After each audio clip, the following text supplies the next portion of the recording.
नमस्कार, मैं डॉक्टर राजेश कुमार सिंह, सहायक प्राध्यापक भूगोल, सर्वनारायण सिंह रामकुमार सिंह महाविद्यालय सहरसा। आज के इस वीडियो पोस्ट में मैं पार्ट थर्ड के छात्रों के लिए एक जीएस से संबंधित विषय वस्तु और भारत से संबंधित, भारत के भूगोल से भी संबंधित विषय वस्तु इसको कह सकते हैं कि हो सकता है कि भूगोल में भी आपको ये प्रश्न पूछा जाए, वैसे जीएस में इस प्रश्न की पूछने की संभावना ज़्यादा बनती है। जो आज हम इस वीडियो पोस्ट में मानव विकास सूचकांक और भारत का मानव विकास रिपोर्ट विषय वस्तु पर चर्चा करूंगा। तो आइए हम लोग देखते हैं। मानव विकास सूचकांक विश्व के विभिन्न देशों में मानव विकास की वर्तमान स्थिति को स्पष्ट करता है।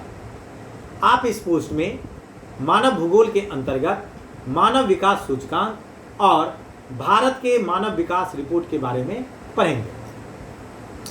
मानव विकास सूचकांक, आइए हम लोग सबसे पहले जानते हैं कि ये मानव विकास सूचकांक क्या है। मानव विकास सूचकांक विश्व के विभिन्न देशों में मानव के विकास की वर्तमान स्थिति को स्पष्ट करता है। इसके द्वारा मानव की बुनियादी अनिवार्य आवश्यकताओं के संदर्भ में मानव विकास को निर्धारित किया जाता है तथा विश्व के विभिन्न देशों में मानव विकास की स्थिति का आकलन किया जाता है। विश्व के मानव विकास सूचकांक को निर्धारित करने का कार्य संयुक्त राष्ट्र विकास कार्यक्रम, जिसको हम लोग यूएनडीपी कहते हैं शॉर्ट फॉर्म में, तो यूएनडीपी द्वारा किया गया। यूएनडीपी प्रत्येक वर्ष विश्व के विभिन्न देशों के बीच मानव विकास की स्थिति का निर्धारण मानव विकास सूचकांक के द्वारा करता है और साथ ही मानव विकास की दृष्टि से पिछड़े देशों को सहायता प्रदान करता है। मानव विकास के लिए सलाह या परामर्श या तथा मानव विकास के निर्धारण में मुख्यतः निम्न आधार अपनाए जाते हैं। कहने का मतलब ये है कि मानव विकास सूचकांक रिपोर्ट जो तैयार की जाती है तो वो जिस आधार पर तैयार की जाती है वो आधार क्या है। तो पहला आधार है जीवन प्रत्याशा, दूसरा शिक्षा का स्तर, तीसरा प्रति व्यक्ति राष्ट्रीय आय। तो यूएनडीपी द्वारा मानव विकास सूचकांक के आधार पर संपूर्ण विश्व को 3 भागों में विभाजित किया जाता है या 3 वर्गों में बांटा जाता है।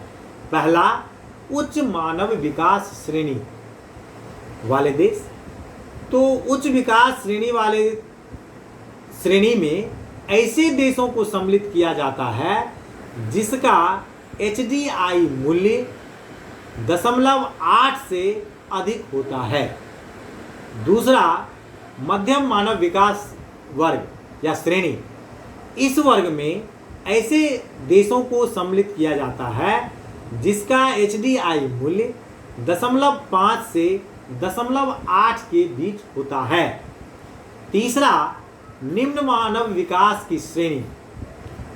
इस श्रेणी में विश्व के ऐसे देशों को सम्मिलित किया जाता है या रखा जाता है जिसका HDI मूल्य 0.5 से कम होता है।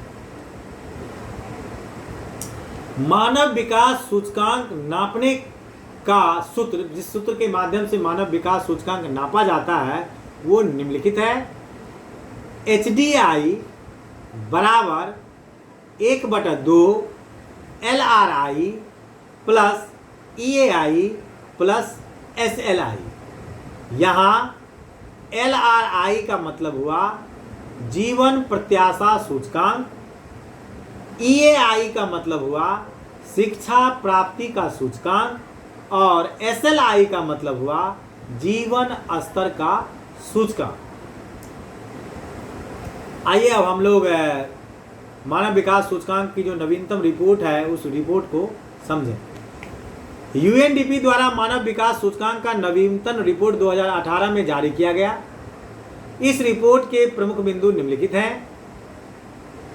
वैश्विक HDI रैंकिंग में सिर्फ 5 देश क्रमशः इस प्रकार हैं। नॉर्वे प्रथम स्थान पर, स्विट्जरलैंड, ऑस्ट्रेलिया, आयरलैंड और जर्मनी। रैंकिंग में सबसे निचले स्थान हासिल करने वाले देश में बुरुंडी, चाड, दक्षिणी सूडान, मध्य अफ्रीकी गणराज्य और नाइजर। सभी क्षेत्रों तथा मानव विकास क्षेत्रों में HDI दर में वृद्धि हो रही है, लेकिन इन दरों में काफ़ी विभिन्नता देखी गई। दक्षिण एशिया 1990 से 2017 के दौरान 45.3% की दर से सबसे तेजी से विकास करने वाला क्षेत्र था। इसके बाद पूर्वी एशिया एवं प्रशांत क्षेत्र तथा उप सहारा अफ्रीकी क्षेत्र का स्थान आता है, जिसकी विकास दर इन्हीं वर्षों के दौरान 41.8% एवं 34.9% थी। पिछले एक दशक में लगभग सभी क्षेत्रों में एचडीआई विकास दर भी धीमी हुई है। इसका कारण 2008-9 में वैश्विक खाद्य, वित्तीय तथा आर्थिक संकट को माना जाता है।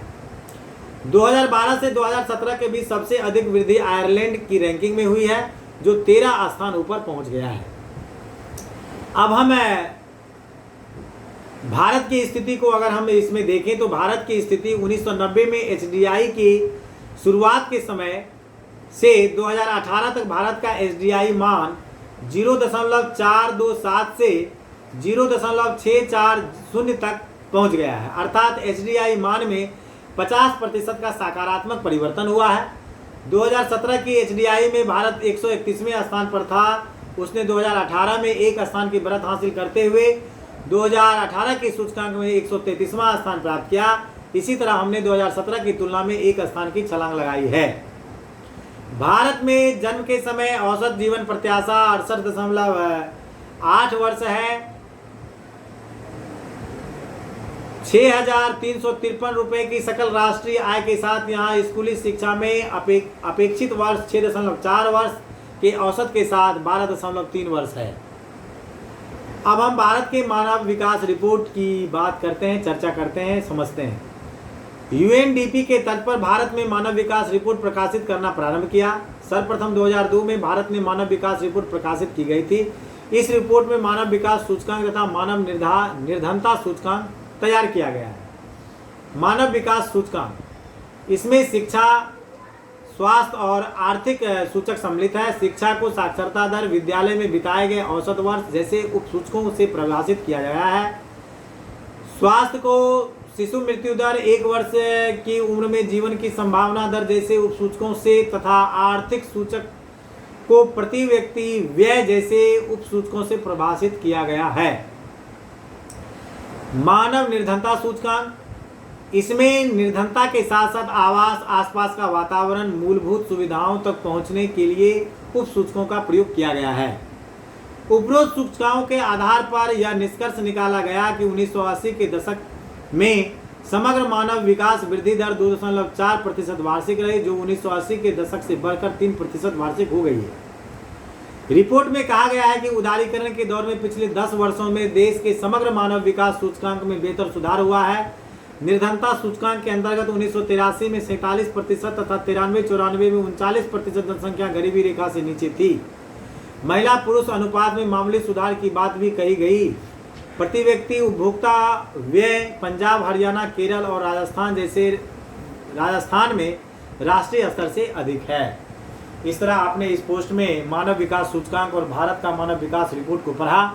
अगर आपको इस विषय वस्तु को समझने में कोई भी कठिनाई हो रही हो तो आप मेरे व्यक्तिगत मोबाइल नंबर 9470786423 पर 24/7 कभी भी बात कर हमसे अधिक जानकारी ले सकते हैं।